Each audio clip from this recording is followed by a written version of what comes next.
filmowanie, nagrywanie, wizualizer, wszystko naraz, nie? Komputer zostawiłam tam, nie będę się bawić.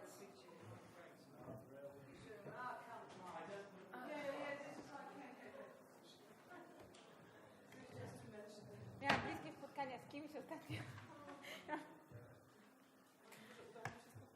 No na nie? Przerwy są niebieskie. Mogę zaczynać? Ja Ladies and gentlemen, allow me to start session 2 on socioeconomic challenges and European values. I'm Jan Misiuna and I will be the moderator for this panel. And let me introduce the 5 panelists. I will start with Professor Stępniak, who represents the Research Center on European Integration at the University of Gdańsk, followed by Dr. Anna Vizvizi of the American College of Greece in Athens, and Institute of East Central Europe, followed by Dr. Ida Musiałkowska, who represents Poznań University of Economics, and then Dr. Anna Masłoń-Oracz, who is representative of Collegium Socioeconomics, and lastly, and I hope I will make no mistake, Mr. Mehmet Ali Osbar, thank you, who represents Warsaw University of Warsaw and Anatolia University. Now, can I ask Professor Stępniak to commence our session? Thank you. Dziękuję bardzo. Thank you very much. I have a very comfortable situation because Marta was introducing the problem of immigrants in Europe, but because of time, I would like to just to continue the question about European power and what kind of Europe we are looking for. In my opinion, I completely share the statement of Professor Guralczyk that now we have, as soon as possible, answer the question: is better for the future, long-term future, to have hardcore integration and few speed integration, or just to say, no, stop. Now it's time to have serious, very serious discussion and to take as soon as possible this decision. As the director of Economic Research Institute in IFO Institute next to Munich, Clemens Feust, last time he wrote a very, very strong article about this question. European Union has one way to be strong, powerful, and to be European Union, not German economic power, French military power, and then Poland and Hungary like very, very weak memberships and members or so on. It's one way, ladies and gentlemen. We must follow the rules and we must follow the agreements and we must follow the membership agreements. What is written? We must finish the next stage of the integration. This is the euro, to introduce euro, to be in Eurozone. If not, okay, it's your decision. But everybody must do it during the next 4 or 5 years. Ask the small countries. They love to do it. They want to be in Europe, not in divided Europe, first class, second class, better or much better, and so on. The small European countries, they like to be in strong Europe together. Ask the Lithuanian or the other small countries, ask the Portuguese people from Finland, they love to be in one Europe. It's only one Europe for the future. Countries like Hungary, they said, never euro. They can go like Great Britain. Okay, you never European currency, so you will never be the member of the full integration. This is the European law. This is why we should change, like somebody said from Warsaw, from our agreement, why we should change the agreement, the Roma Treaty and other, and Maastricht Treaty. Why? Why not to go forwards what was written and decided a few years or many years ago? And this is now time to decide, to give time, deadline, to be ready. Okay, for countries like Poland, Czech Republic, maybe 4 years, 5 years. Other countries, 6, 7, but the deadline, like was in the single market situation, like Roma Treaty, like for the countries they decide to be the member of Eurozone. The same situation we can do now. It's very nice, very easy scenario. Not easy to do, but easy to decide. And okay, we can discuss after. Now, coming back to my subject. May I have the next slide? Marta was talking about the problem for Europe because of the migration. And it is a serious problem, but everything we are talking now in Europe, this is short-term or medium-term results. So how to share the immigrants, how many to Poland, how many to Hungary. Of course, we know the answer. The problem is for Europe, not for now, because Europe is known in the world as the best place in the world from the perspective of freedom, cooperation, tolerance, democracy, human social rights, and equality, like was what Marta was talking a long time. I like very much this presentation, like the equality between member states, citizens, and so, etc. So this is long-term integration process. So what we need in Europe, we must think about long-term absorption of the immigrants. And long-term, it is one way, but only one way. 1 million, 5 million, or 4 million will come to Europe. We can open the doors, and you can say, okay, welcome. This is our community. We have these rules. And you have two ways. You accept these rules, not only law, but also the daily habits and what I'm presenting. Also the no written rules, like how to talk together, how to make business, to provide with business, how to keep our tolerance, our social rights, and our deliberation and democracy and equality. So what shall we do? We should open the border for everybody, everyone, for every race or for every nation, because European in the past, not Poland, but other European countries, completely destroyed another parts of the world, like Africa. Completely. Nobody asked the people from Africa, they like to have people from Belgium or from UK or from France. They like to have these white people, Europeans, to destroy the social rules and the tradition and culture. Nobody. So now we must be more human. We must be more open to say, okay, it is our fault, but we must do something for you. It is very normal. People like to come to Europe. Very normal. Not Europeans born in Europe or the father, grandfather from Australia, New Zealand, or from US. They doesn't like to come for Europe because they have very nice place to stay. But we must recognize in Africa, in Middle East, these conditions are very bad. They want to have better conditions and they love to come to the north. So we can say yes, but under these conditions. Next one. This is clear. This is everything what Marta said. Next one.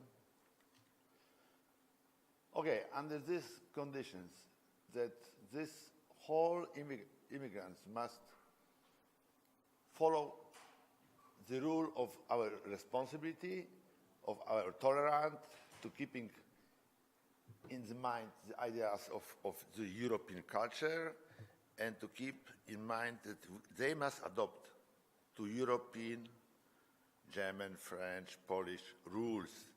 And now back, please. So, like the terms of religion, political preferences, and gender, and so on, they must accept. If not, they cannot provide some part of Stockholm or Berlin or London to do small Islamic city with the Islamic rules. No. If you like to provide your system, the religion is much more important than the democracy and the policy and the law, go back to your country and provide these rules or follow your rules in your country like the most powerful country, Saudi Arabia. So it is a mutual question, of course, also. If we want to open for the whole freedom and whole religions, and they can do everything not in the mechet but in the street, like in London, they must just decide long term to stay in Europe or in European countries, following our rules, or they must go back to countries they are coming from. It is only one way for Europe. I don't see other possibilities, because if we not keep our European tradition, culture, our European Christian and Jewish tradition, our European like homeland and the whole rules, then in 200 years Europe will be multiculti, and what the Germans are talking or providing, but it is just only part of the whole policy from Germany. So in my opinion, we must be very consequent. European law, European rules, European tradition. Then we can say, welcome. You have few years to adopt to our rules. If not, our borders are open both ways. Come to Europe and go to Europe, from Europe. If not, it is very dangerous for the future. Thank you very much. Maybe it's very, very hard opinion, but it's no way. The same is about the integration. No way. It is one way long term. It is one way. European Union must be global power. If not, Russia is waiting to divide Europe. Russia will laugh if Berlin will be the biggest economic power, and they want to talk only with Germans about the economic situation or cooperation, and to go to Paris to talk about the trade with them, because they are producing the best weapon. And then where we are, Poland, Italy, Spain, and other countries, it will be like somebody wrote in last time in newspapers. It will be the Federal Republic of Germany, of Europe, of Federal Europe. Berlin will dictate like in some kind of Mittel Europa or Wirtschaftsraum, like Germans wrote about this. They doesn't like. Germans like to be in European Union, not to be economic power, or have extra power because they are the stronger economic power. No. Ask the Germans, ask the people from the German, all institutions, from the scientific until political. They doesn't like to be the leader. They doesn't like to be the dictator. They want to be under the European flag. So what we should do, we should follow these two things what I said, and of course I'm waiting for critic questions. Thank you very much. Thank you, Professor, for your insightful comments. Now, please, Dr. Anna Vizvizi.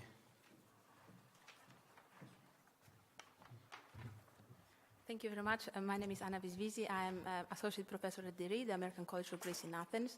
I'm also Head of Research at the Institute of East Central Europe in Lublin here in Poland. Advocate to Professor Stempniak, I very much like your presentation because what you reminded us of, and it is very frequently forgotten in the current debate on migration and on values as well, is that freedom has two faces, and it's freedom to and freedom for. And the rights are always followed by duties and obligations. And I think this is one of the issues that you raised, and I sort of like it a lot. What I want to talk about, it sort of speaks to what we've been discussing today. And this is an issue that was brought to the surface of discussion on the occasion of the crisis in the euro area, where basically many people said, well, we had this crisis of solidarity, there was crisis of democracy, crisis of legitimacy. One of the key issues raised in this thread of the debate was that we are not democratic enough, that the EU institutions have lost their legitimacy. And the issue that brought these two concepts together was the politics of austerity. So I'm sure that all of you remember that the case of Greece was frequently emphasized as the one where the European institutions were criticized on their lacking legitimacy, on the poor Greeks being forced to succumb to certain measures imposed on them, etc., etc.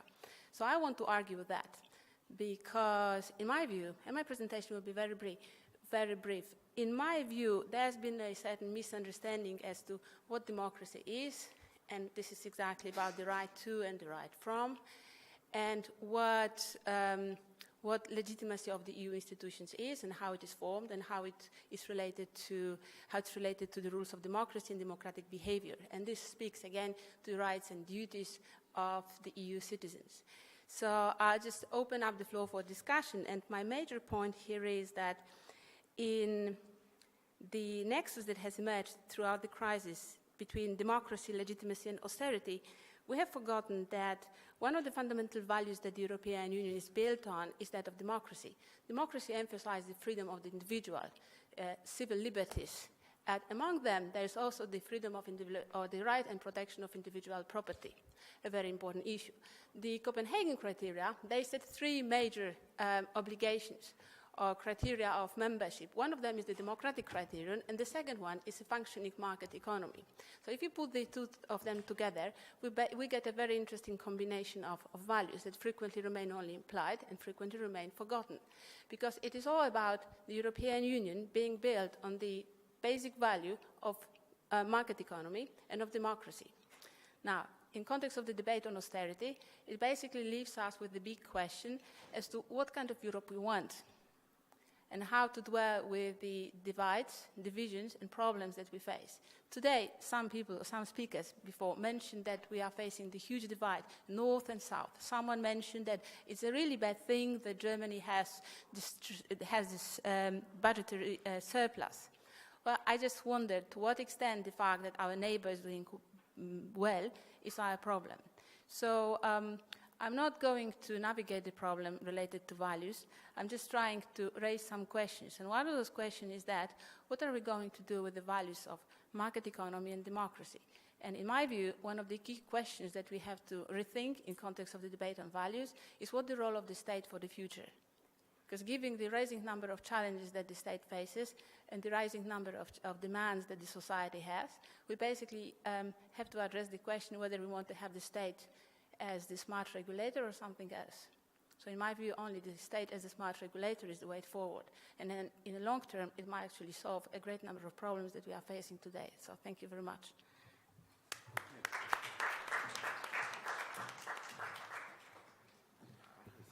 Thank you. Now, could I ask Dr. Ida Myszokowska to come and give her speech? Thank you.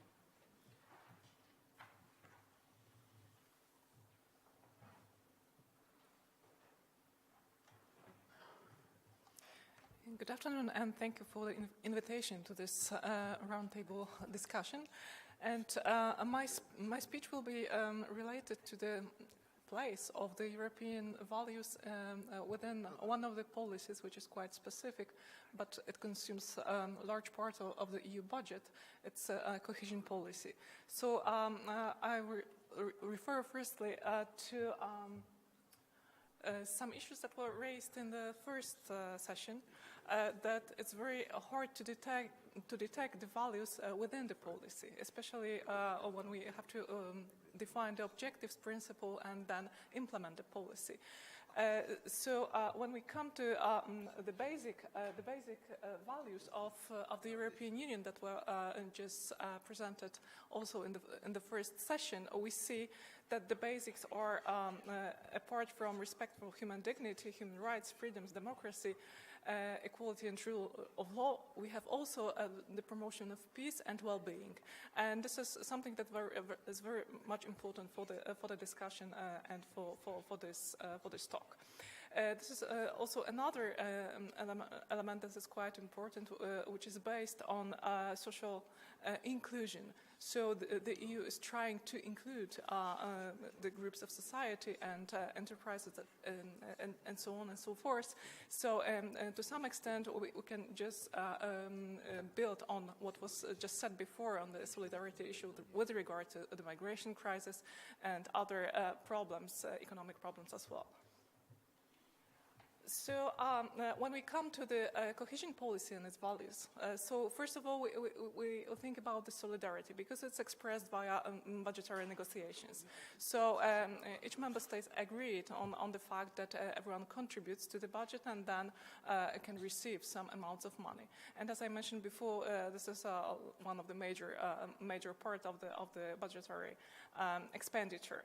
Then we have another aspect which is quite crucial from the point of view of values, which is decentralization, that can be referred to democracy, because the cohesion policy can be implemented at the subnational levels. It's regional and local levels. So this is very much basic of democracy as we can understand it.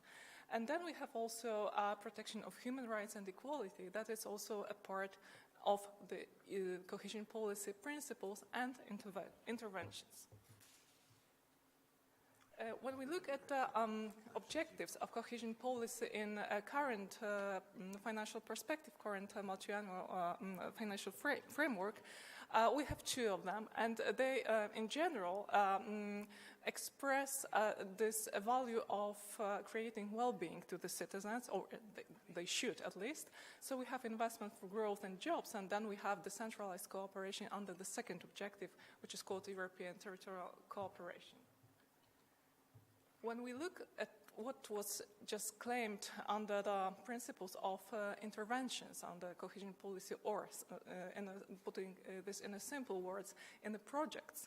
So we have a lot of stuff, and we can find shared management and coordination. We have partnerships. So again, we are just coming back to a civic engagement that was mentioned in the first session, and it is related to some extent to democratic actions. We have, of course, compliance to the European and national law. We have equality between men and women, which is very much one of the principles just to perform any of the projects. We have also sustainable development. So we have like extension of some of the values that may be attributed to a market economy, or they can even go beyond.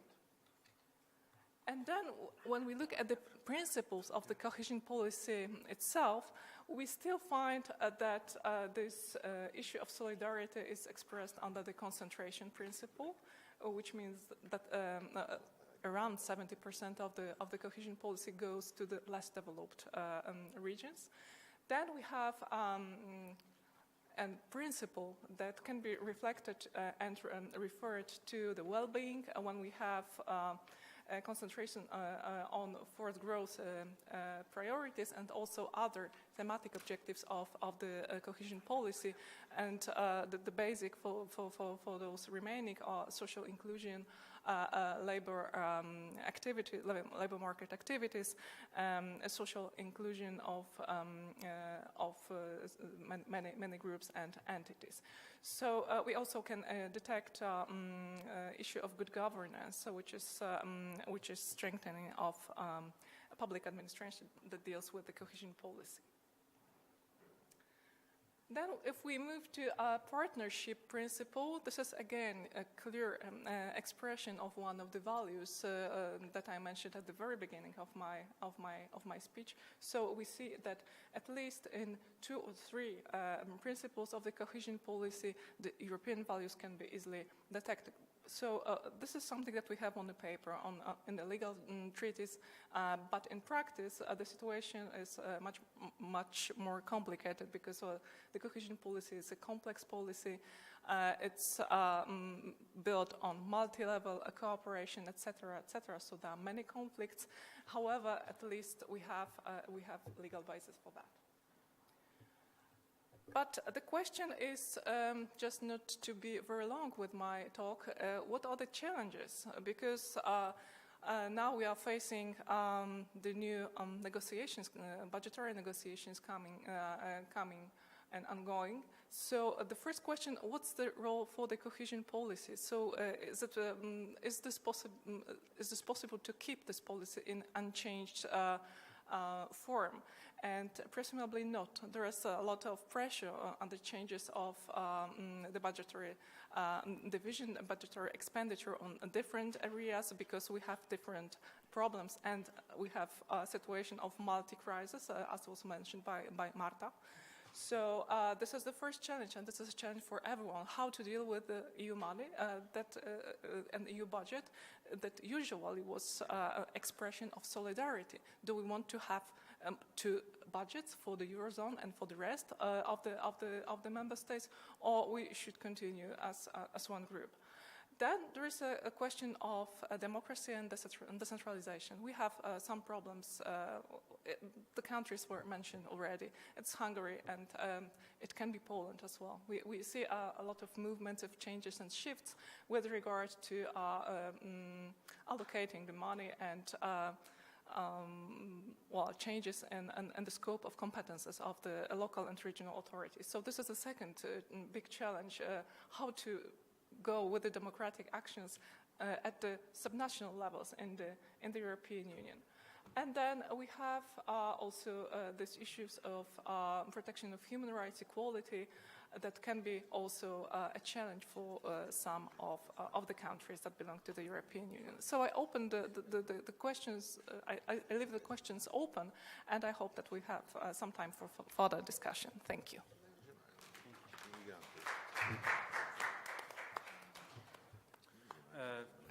Thank you. Now I would like to ask our representative from Mehmet Ali Azun. Next time. Sorry for that. Next time to speak or next time you... next time you're here, I will spend at least half an hour learning how to pronounce. How to what? Marta is much better than me in every way. Please come here. What?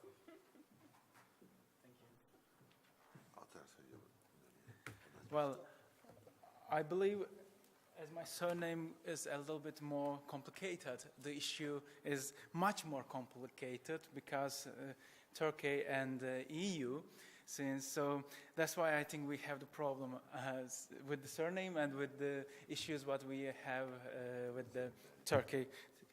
So now I would like to highlight actually the issues what actually European values and related the issues with Turkey, how it is going to be. Therefore, not life, but good life is to be chiefly valued. A quote of Socrates, a classical Athenian philosopher, one of the founders of Western philosophy. He was discussing on values nearly 2,400 years ago. And since then, we still debate on this essential topic, which makes us to examine and re-examine our lives. The fundamental elements of culture are values, which have definitely influence on the life of each of one of us at some point or another. In modern era, Western culture is a value shared by the countries of Europe. However, Turkey also shares the same values. The interest of Turkey on Western values goes back many years. European values has come into prominence during the recent decade when Turkey tries to enter European Union. Turkey's geographical situation links its history with the history of continental Europe and consequently with the European Union. Both sides' economical and social interests to each other's territories has been demonstrated by numerous monumental events. Modern Turkey was established after the abolition of the Ottoman Sultan by the new Republican Parliament in 1922, and since then has had a steady process of westernization. The modernization process was led by Mustafa Kemal Atatürk. Most important of his change are the proclamation of the Republic of Turkey, then abolition of Caliphate office, the changing of daily dress codes, the closure of religious convents, the recognition of the equality between genders, and the entitlement to full political rights to women. People who were living in Turkey adjusted to the change very quickly and accepted the new rules with willingness. These changings could be seen as a part of humanistic thinking. A kind of anthropocentric worldview has been implemented in deep-rooted people's way of life. The most significant changes were on legal acts. Islamic courts were closed, and instead of Islamic canon law, a secular civil code modeled on civis. An Italian penal code was adopted as a penal code of the country. The commercial code of Turkey was modeled on German code. Administrative law was adapted from French law. The principle of separation of religion and state was included into the constitutions. Thereby, secularity has been also implemented in Turkish people's life. These three pillars of individual values were demonstrated since the establishment of Republic of Turkey: humanistic thinking, rationality, and of course, secularity. The implementation and adaptation of the rule of laws from different European countries indicates the versatility and credibility of Turkey.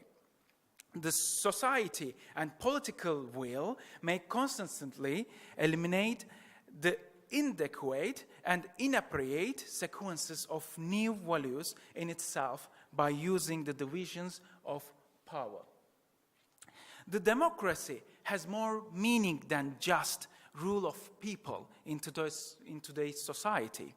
It was sort of building castles in the air, even to discuss about the democracy. By the Ottoman Constitution of 1876 was declared in Turkish history. It is obvious that European powers influenced Turkey to take such a democratic step. Turkey, for the first time, was considered as a part of European world in the Treaty of Paris, signed in 1856, 2 decades back from the first constitution in Turkey. The agreement was signed by Ottoman Empire and its allies, the British Empire and France, with the defeated Russian Empire in Crimean War. The compulsory relations between Europe and Turkey, with mutual benefits against Russia, opened the door to the democracy for Turkish people, and the first parliamentary system transition began since then.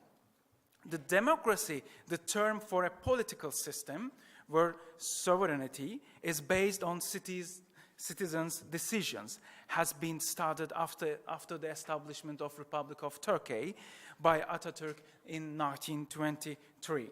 Young Republic had to deal with numerous problems instantly. All those most basic European values had to be supported along with economical transformations. These economical transformations caused dreadful conditions on the economy of the newly established Turkey. Turkey tried to use first mixed economic models, then the war economy during the Second World War, although Turkey was not into the war, and then the Keynesian economic model between 1960 to 1980, and the most significant change in economy was after 1980s with the neoliberal economy. With those basic European values, such as humanistic thinking, rationality, secularity, and democracy are situated in Turkish social area, one of the key values is human rights has tightened its belt to survive in country's social arena because of the current situation in Turkey. The International Covenant on Civil and Political Rights has been signed in 2002 by ruling party, Justice and Development Party. Nevertheless, the human rights is continuing to be one of the leading topics in the country. Turkey still keeps some laws which are likely against the human rights. Also, we have to remember that Turkey, as a developing country with a dynamic, young, and high population, where 92% lives in the cities, whereas only 6 million people out of 80 million population lives in the village, regarding the population result in 2015. All these aspects should be considered while making a final decision on a country, which is an alliance and partner of European Union. Turkey is a country where 99% of a majority's religion is Islam. So comparing it to the other Middle Eastern countries, it can be noticed that Turkey is more liberal, more democratic, more secular, and more progressive in its societies and socioeconomic state. Turkey's strong state structure and willingness for a better future for the country's citizens should be observed closely by the alliance. The influence of the European values cannot be ignored during the implementation period in society since the year dot. The European Union neighbors have to share the same values, and the institutions in Europe should continue to support every human being who is willing to have a place for peace and equal life standards, where the human rights are the core value. Freedom, equality, and solidarity as human rights pillar should be continued to support by the nations where the democracy works in a harmony with all its own institutions within a democratic process in the country. Turkey got along far from the place where it started to this adventure of European values.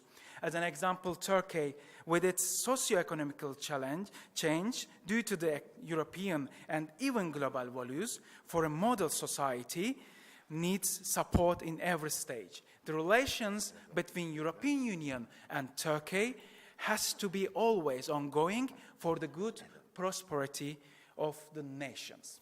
Thank you very much. Sorry for long. Thank you.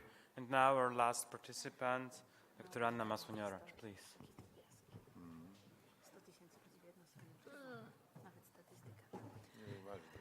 Thank you, Mr. Chairman. Thank you to be here as a part and one of the organizers as well. I hope that last but not least, we've got like 5 minutes to finish that session, so I'll be briefly. Just basically most of the things that I was thinking about that topic we've already discussed about the previous presentations presented. All European values reminded us about solidarity and responsibility about our society in terms of political and economical sense, and also about European Union renewal. And I also thank to Professor Stempniak to mention the African perspective, the one that I really could concern that the most important right now, because right now in European Union we are talking about different crises. We are talking about migration crisis, asylum seekers, but we are forgetting about those that basically maybe it's in terms of philosophical question, but the karma is going back to us. So if through all the hundreds of years we've been colonizing the world, now why should not to help those societies to rebuild, and not only in terms of using our common budget, okay, towards external markets, but also in terms of sharing the same values. What I've experienced recently, I've been to Croatia, I've been to Africa, and I was just asking the people, what does it mean for them, solidarity? What does it mean if they could be able to share their, for example, budget, like Ida mentioned about the cohesion policy. And for example, for the people in Africa, it's something that they could not share, you know, why we should share our budget in terms of economical terms with our neighbors, okay? It's something that they just don't understand. So concerning that matters, you know, we are European Union, we have something really exceptional that we all agreed, and we also mentioned the lack of legitimacy of EU in terms of, as Anna Bezviti mentioned. But the major point is that one of fundamental values about equality. What does it mean to be equal, okay? Especially right now about all those crises in terms of just the simple thing, men and women still in a wage gap across the European Union. We are still fighting about it. And what could we basically learn from Africa? All these women empowerment programs, they really understand that women and men are equal, even if they've not been taught by anyone, and even because of the former colonial power just didn't allow those people to feel equal, okay? So basically, the one point that what I would say as the last before our conclusions, that solidarity and responsibility is something that we need to really teach our kids at schools, because, you know, I'm feeling that, and I've got that impression that we are, as academics, we are only speaking like during the conferences, but when you've got kids and when you ask them what is the European values, no one will tell, no one, you know, I wouldn't say as a mother to my kid about the Treaty of Rome and so on. My son wouldn't understand that. But so it needs to be like the wide and social discussion, not only like in the conference call. Yeah, we are all having really precise, deep insights to what does it mean. But even I've asked the students in Split, in Croatia, what does it mean for them? We are talking about the European values across the EU 7, it used to be 28. But for them, they couldn't say anything about it. In Croatia, no. So thank you, Mehmet, that you've mentioned, this Turkish perspective. But this is something, really lack of, the basic education, basically. Yeah, there's something that was absolutely forgotten, and now we are adult. We are thinking about it. We are discussing, but still something needs to be done about. Maybe those crises wouldn't happen if we will be more educated in terms of these philosophical, sociological terms. So thank you for your attention. Thank you.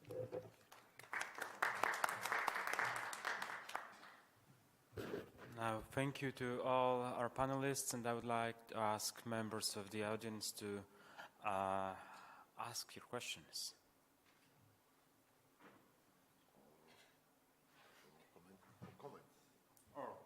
Or comments. And if not, I will provide. Not comments. I'm not sufficiently qualified to comment on all the matters raised here. However, I can ask and provide you for some questions. Now, I would like to start in order of appearance, let's say, and start with Professor Stępniak. In the times when everyone talks about dangers to the European integration and to the whole European project, what are the chances of European Union and of European integration?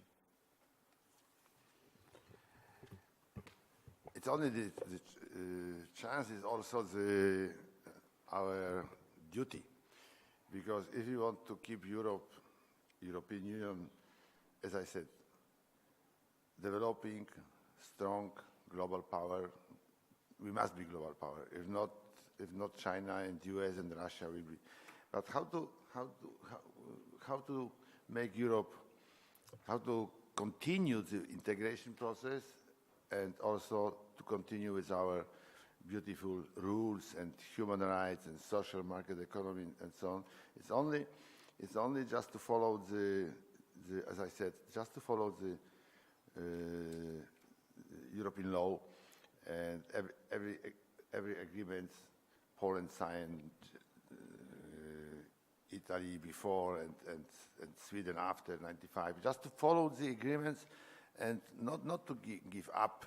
Okay, Europe a la carte, you can take only 50%, you can take 95%. Now it's time for Europe to continue, but not with some possibilities to make multi-culti in Europe, multi-political level and multi-integration process like this government, few streets from this place like to do, just to change the European law, to change the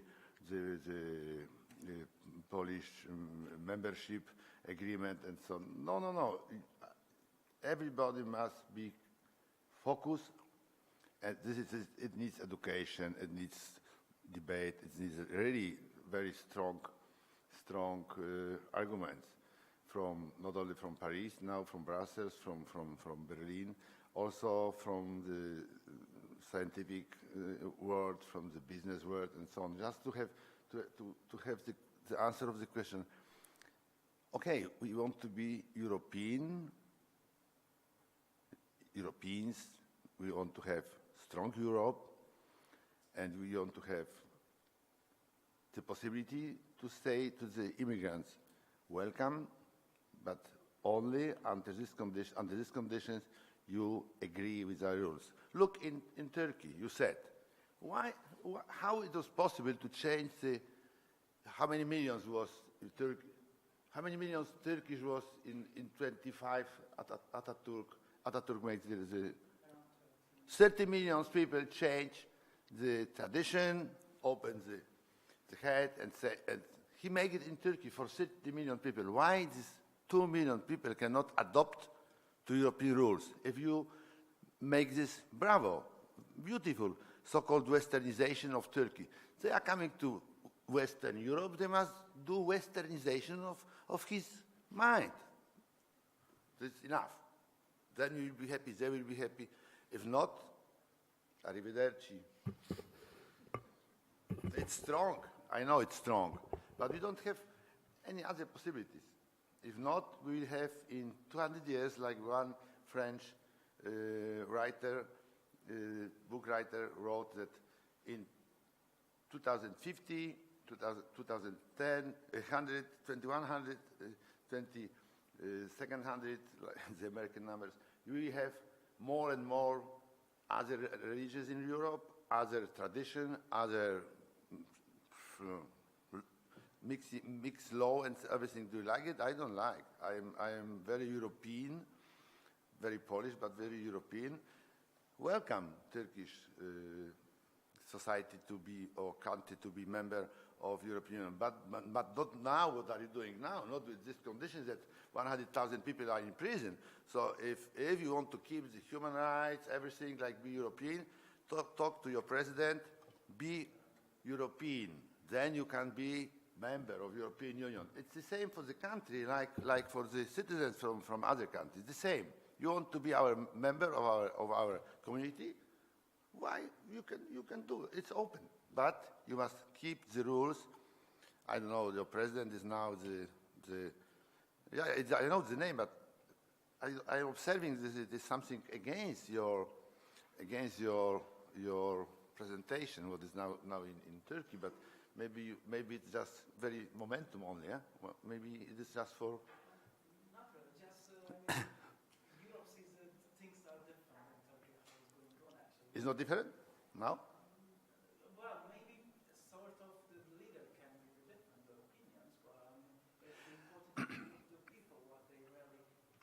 51%. They like to this new system, but yes, I agree. I agree that in some countries the democracy could have another face. Okay, I agree. Some democracies need to have leader to keep the order and to go forwards because this nation has another tradition. I agree. Look, Southern Korea. It was under the war, 50s. It was also not real democracy. It was just presidential, strong, powerful state. But then they changed. They came to the Western democracy. It's always the same question.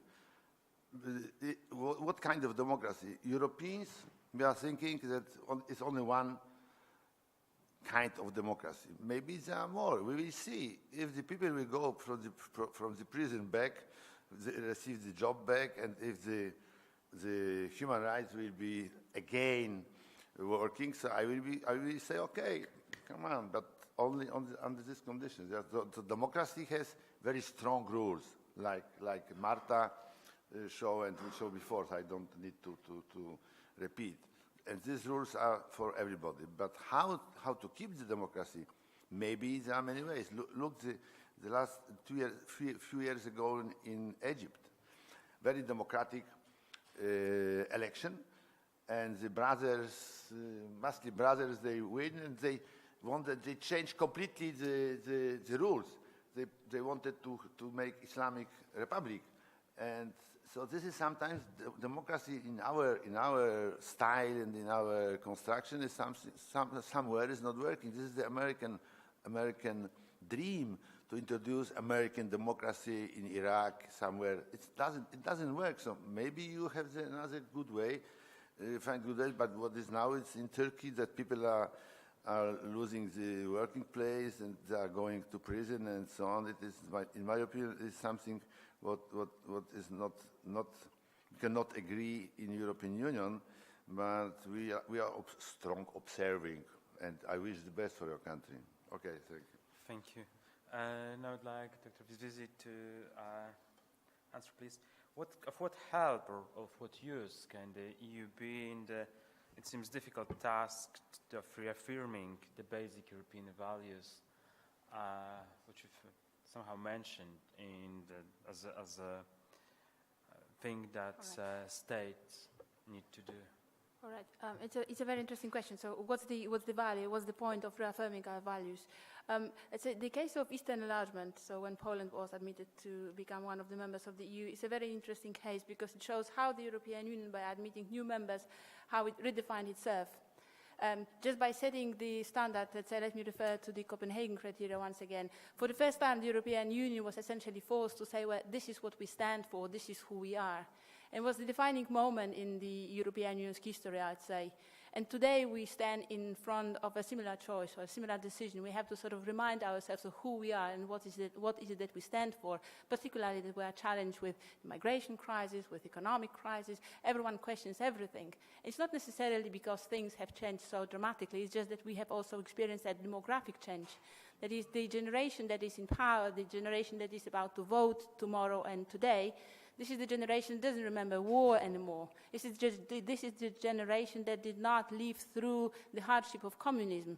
And this is the generation that does not quite understand all the factors that led the EU to be what it is today.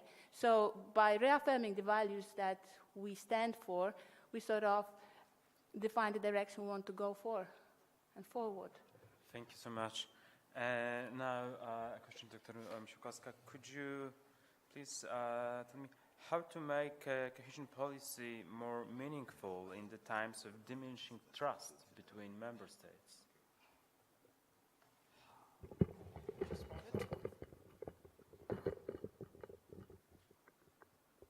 That's a pretty tough question, I would say. And I don't Thank know, you. I'm not sure if I have a right answer to it, but still, how to make it more meaningful? I think that it's time to talk more about the effects and the benefits of the policy.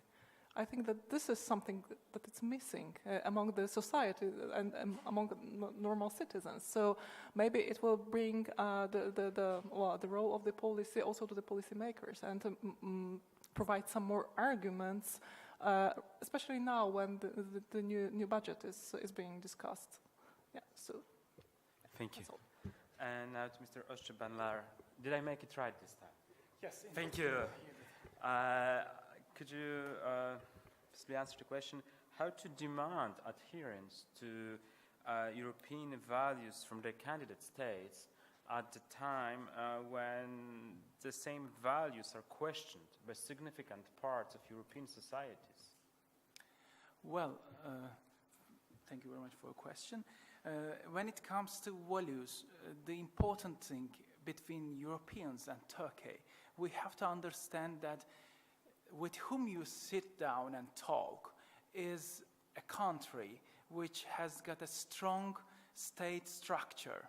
And when we talk clearly, that's easily the values. Already Turkey, it has got its own values, cultural and other governmental issues all. So Turkey has got a long story. Therefore, Europe should understand when not the demanding the rules, it has to be like that or like that. It has to be found a common ground in between those two, let's say, those two nations. Because Turkey, I mean, it's not like a country in Europe which is surrounded with good and neighbors. That's now is ongoing, there is a civil war in Syria, and as well as there was a big war in Iraq. So Turkey has to keep, first of all, itself inside the values united between the people.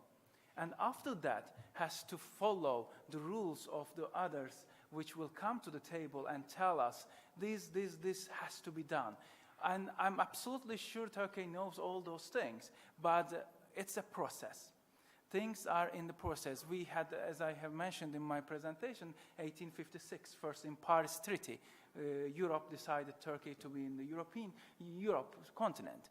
Since then, we have the relations. So this, I believe, at the end, Europe and Turkey should be find a common ground with common values, which are already inside Turkey, but it needs the time, I believe, that's in between those two institutions.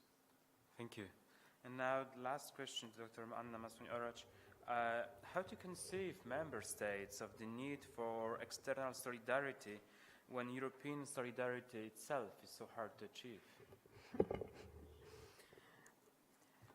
Well, if I have known the answer for that question, I hope you do. Speak in front of the future of European Union relations European depends. Parliament, I would say. Well, it's not a philosophical question. I mean, we are all like discovering that something is getting wrong right now within the member states, and especially towards external markets. And the moment we agreed, like the common solidarity, will be the good moment to speak about our external relationship. But I think that the moment that is really beyond right now, because the moment we should take action is now, and we are still discussing what is the solidarity within the member states. So, yeah, thank you. Thank you. If there are no other questions or comments, I would like to conclude our session and ask Dr. Anna Wyzwiezy to stay and invite Dr. Kamil Zajączkowski for the concluding remarks of our conference. Thank you.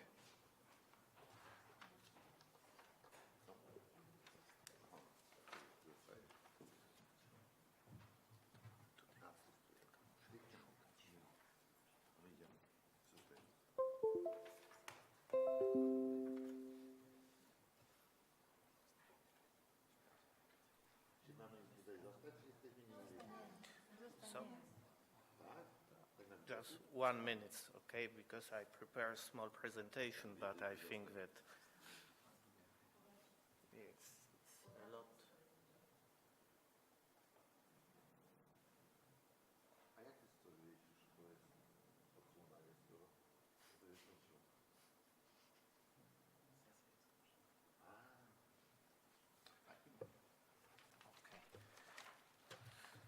So welcome all of you.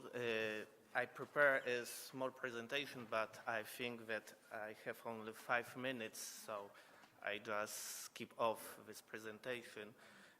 So it's a great pleasure for me to be here, and thanks for organizing to such a good conference. So when I listen all of your presentation, I had one feeling, the EU must change. So the future of the EU is not clear. I'm not very skeptical like my colleagues, and I believe in the European Union like Professor Stempniak,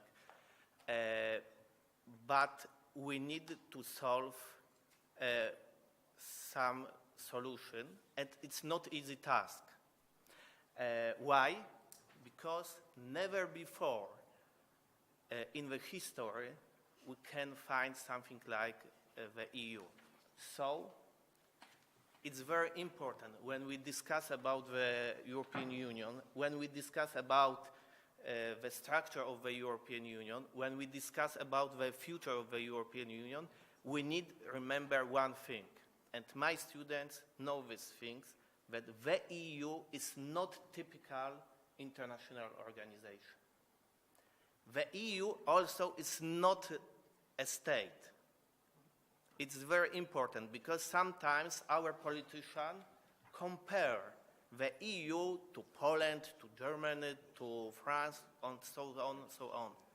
So, my conclusion number one is the EU is something new. The EU is something sophisticated, and it's very difficult to compare the state and the EU. And also it's very difficult to compare the EU and, for example, the United Nations. So it's very important when we discuss about the future of the EU. So, conclusion number two.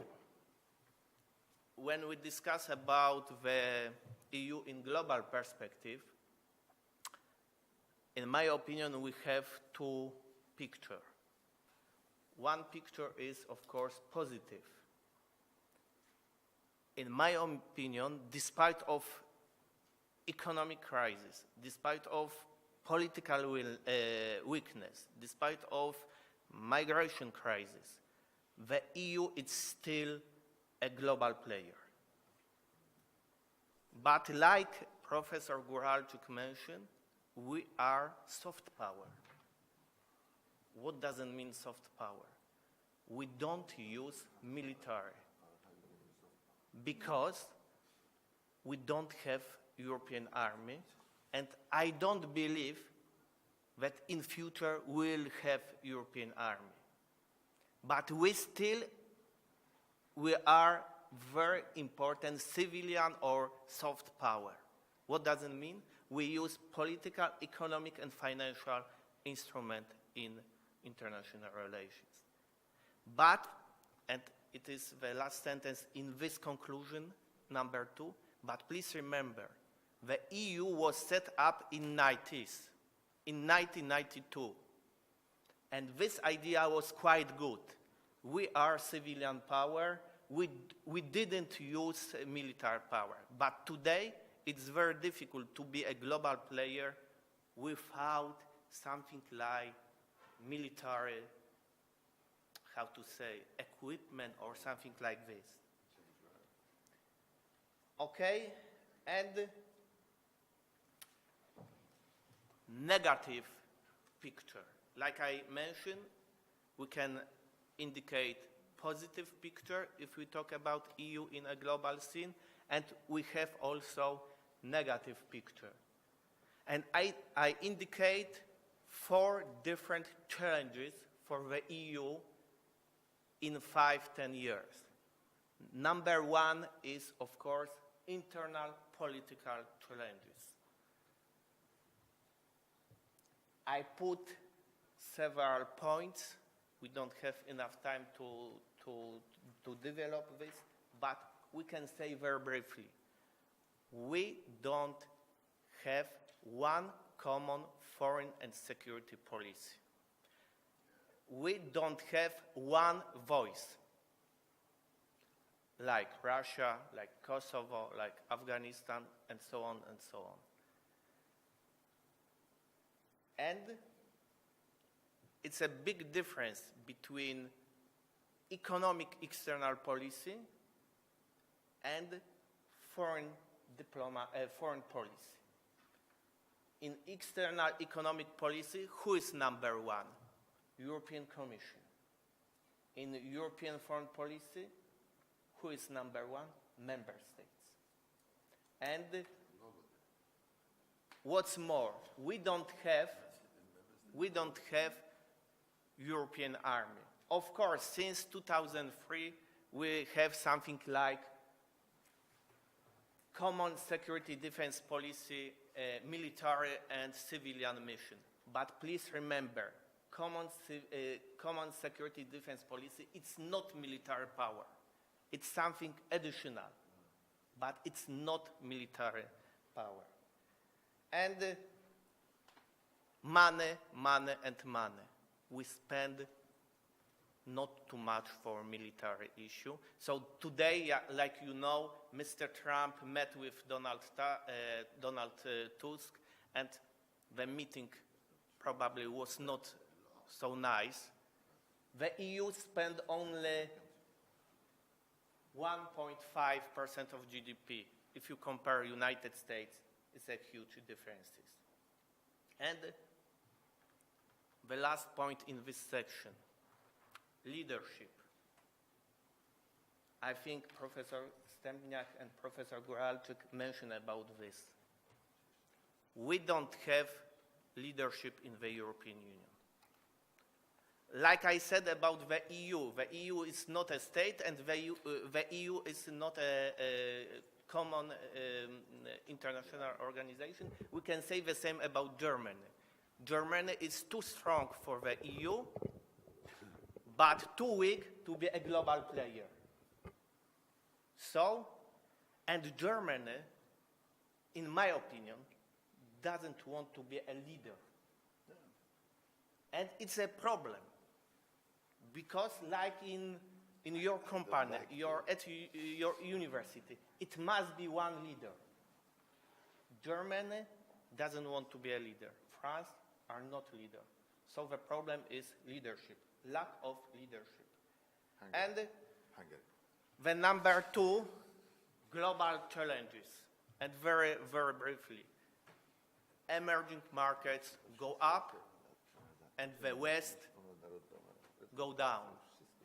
So China, India, but not only China, India, but also Latin America, Africa countries go up. Of course, they have a lot of challenges, internal challenges, but today, Pax Americana is over. I can say another words. Pax domination of West is over. And we must remember about this. Number three, of course, Brexit. United Kingdom was very important part of European integration.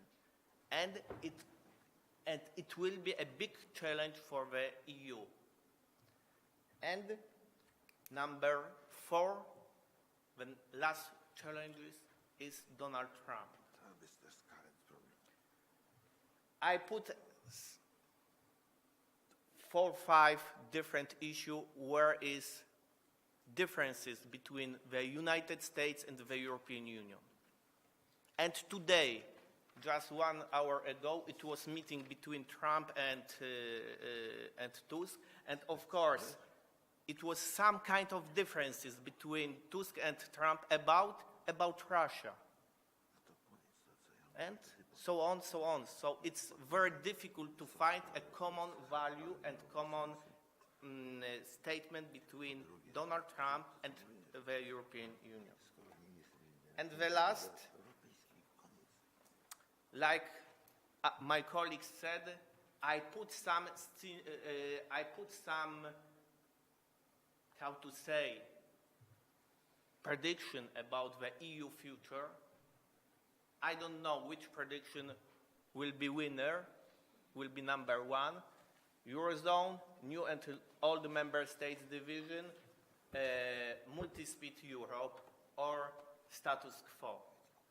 In my opinion, multi-speed Europe will be winner. And new and old member states division. Unfortunately, when I am in Germany, when I am in France, I can hear one thing. The European Union is old member states. New member states, now it's not very popular in Brussels and in capital city in France or in Germany. And the last sentence is connection with your presentation. If we want to build the European Union, we must believe in our values.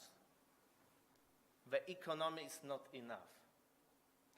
So if we want to be a global player, if we want to be a global power, if we want to solve our problems, we must believe in our values, because the economy is not enough. Single market is a very important part of European integration, but it's not enough to create it something bigger. Thanks a lot.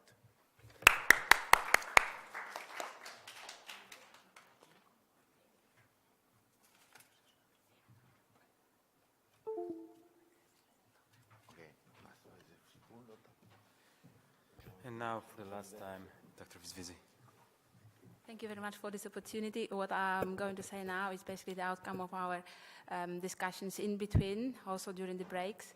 And I'm very happy for the discussions I have had with Professor Stempniak and the rest of the conference participants. So overall, thank you very much, Professor Zajączkowski, for this excellent presentation. And basically what I'm going to present speaks very much to your last point. So what I'd say is that Europe today is caught in between several interlocking ambivalences. One of them is that related to values, because everyone knows that we have to reaffirm our values, we have to remind ourselves what we stand for. But this is exactly the same values that brought us where we are today.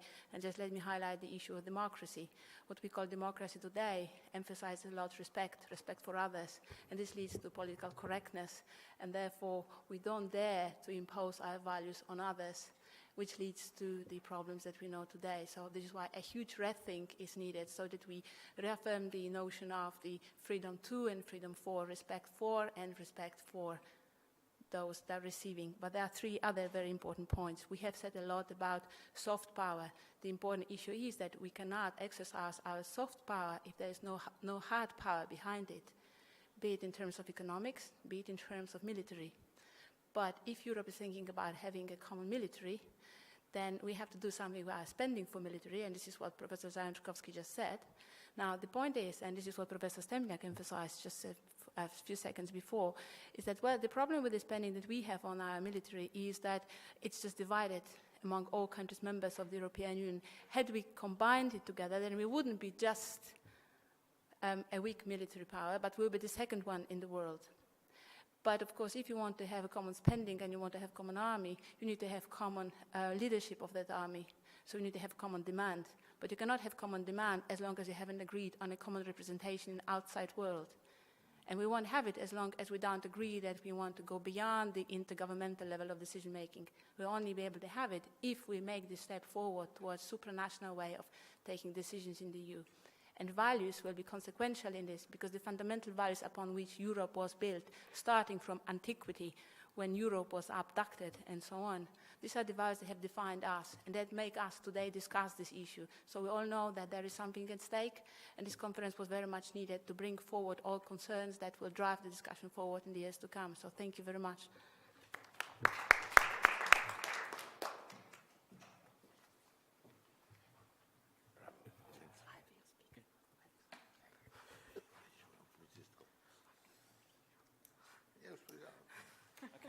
If so, there are no further comments. I would like to conclude this conference.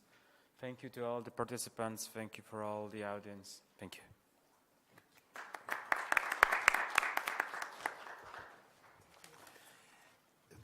Dziękujemy organizatorom, jako tutaj Właśnie, bardzo. gratulujemy i Ewa, jesteś great. Gdzie byłaś? Nie pytam, ale brakowało ciebie. Mimo wszystko bardzo ostro dyskusja. I don't ask where have you been, but it was warm discussion. You must be jealous that you didn't follow this, but she will explain you, and she will explain you, and she will explain you. Bravo, Ewa. And the team.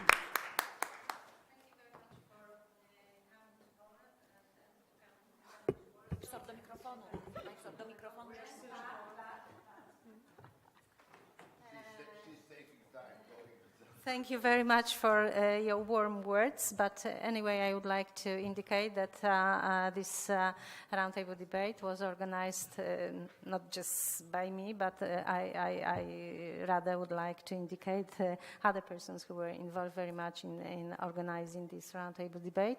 It was especially Marta Pachocka, PhD Marta Pachocka. Thank you very much, Marta, for your involvement. PhD Anna Masłoń-Oracz, thank you very much as well. And thank you very much to the others, I mean to the speakers for your involvement, for your time. And I think that it was our joint event, so I think that it was a challenge to put everything together, but it was also a challenge for you to prepare the presentations and be here with us today. So thank you very much once again. But I just would like to maybe add some remark, because when we are talking about the European values, I just would like to answer myself what the European values are. Because when we think, for example, about Poland, so I wonder what the values are, not for me, for you, but for the state, because the state actually they will build this European Union and the future of the European Union. And when we think about, for example, the situation in Sweden. Sweden is a good example for the current situation of democracy within the European Union.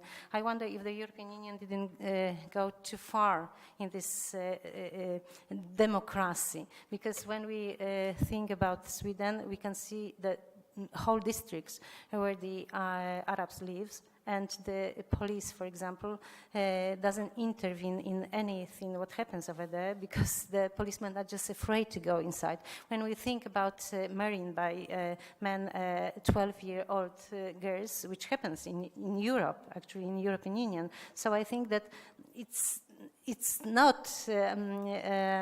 I mean, it's something against my values, actually. So therefore, I think that when we think about European Union, about the current situation connected with the migration and the refugee crisis, I think that the most important is, first of all, to understand the values of the coming people to European Union, but also they have to understand our values. So therefore, I think that the most important is now to come together with these values somewhere, because it can't happen. I mean, when we Europeans go to African countries, to Arab countries, we have to obey some rules which exist over there, yes? So I think that on the other hand, it is not good if we accept, as you mentioned, as Professor Stempniak mentioned, if we accept every value which is connected with the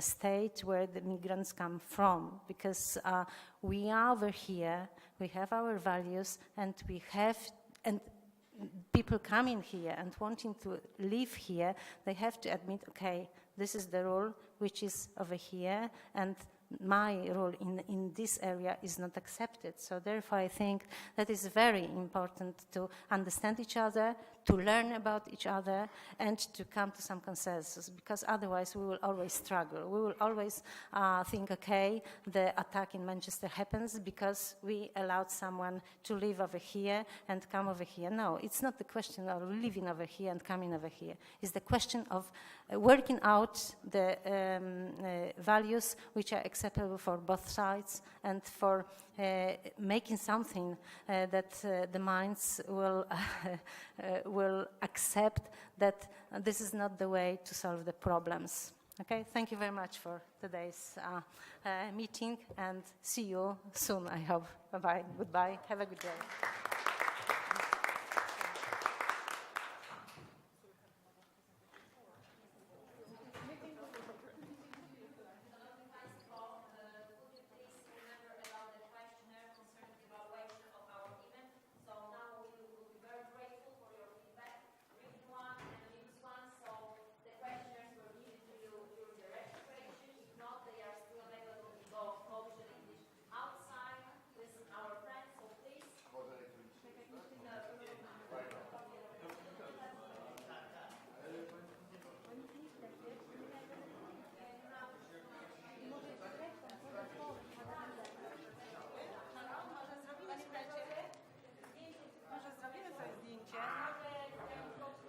I oczywiście zapraszamy Państwa jutro wszystkich, sorry for speaking in Polish, na kolejne wydarzenia, które jutro będą miały miejsce. Chodźcie tak. Kamil.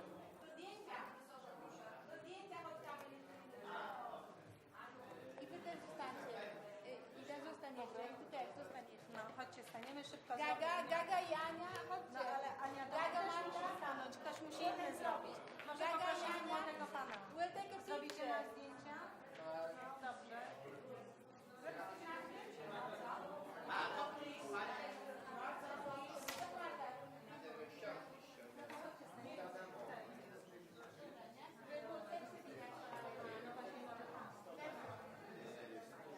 Chodźcie tutaj. We'll take it here so that it's PECSA, this one. Okay? And PECSA. Here. So we'll start. Peksy. Marta wzięła i zwinęła. Tutaj może z tej strony, żeby było widać te banery. Pan swoim powinien swoim telefonem. Dobra, powinien pan wyjść.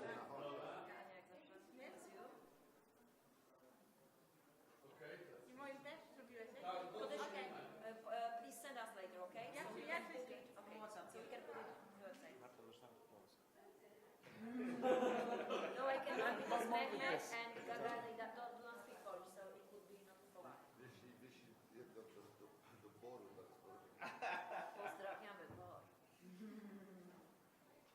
No to co mówiliśmy, to było polityczne. Szczerze, jak to verbal politics.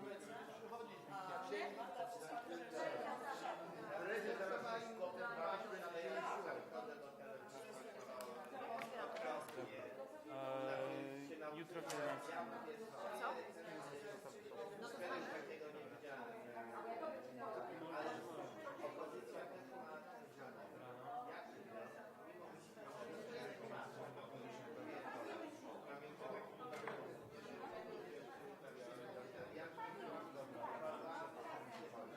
Pozbieraj to wszystko. Połóż to tam. Pani, to dziękuję do jutra. No, ale to by zostawały, tak? To są czyste, to ja zabieram. Chcesz pomóc? Wyłączyć? Chyba tak. Ankiety. Jak ktoś będzie chciał dopłaty, sobie włączy podatek.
coś planujemy, bo książkę składamy. Tak.